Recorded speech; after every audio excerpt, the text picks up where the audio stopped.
Assalamu alaikum students. Today we start second chapter.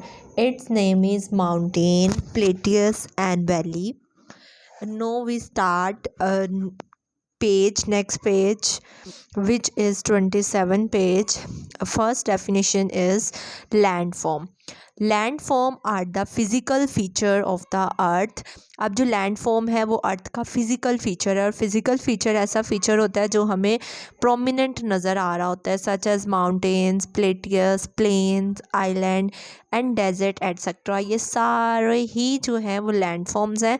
These landforms did not happen overnight, it take a lot of time, some time 100 of years for us to notice these changes। अब ये जो land forms हैं ये ऐसे नहीं होता कि रात को जो है वो इनमें चेंजेस आ जाएं और सुबह हम देखें तो वो बिल्कुल चेंज हो। इनको चेंज होने में जो है 100 of years लग जाते हैं। Weathering means decomposition of rock का टूट जाना। इरोजन ऑफ सॉइल का मतलब होता है एक जगह से सॉइल के पार्टिकल्स का दूसरी जगह मूव करना। एंड मैस मूवमेंट, थोड़ी सी जो है ढलवान टाइप कोई चीज़ बन जाना। Are some natural process which are constantly shaping the earth. और ये तीनों चीज़ें जो हैं वो नेचुरल प्रोसेस हैं जो कि अर्थ को शेप दे रही होती हैं। These process lead to the formation of various landform. और जब ये चेंजेस आती रहती हैं और उनकी वजह से जो है वो लैंडफॉर्म्स बन जाती हैं। In other words landform originate from these geological process.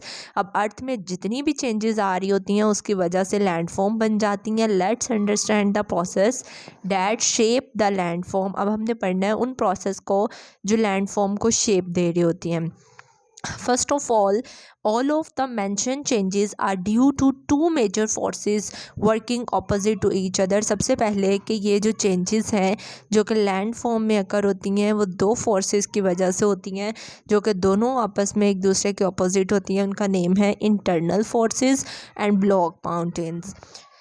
First of all, internal forces, the forces which originate from within the earth crust or inside the earth are called internal endogenetic forces। ऐसी forces जो कि earth crust के अंदर जो है वो produce होती हैं उसे हम इंटरनल forces या एंडोजेनेटिक forces कहते हैं। The source provide them energy are the internal heat chemical reaction taking place within the earth।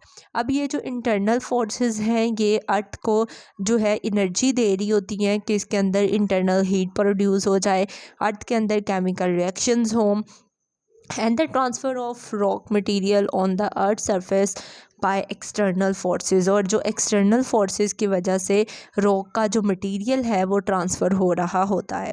Next हमारी है एक्सटर्नल फोर्सेस।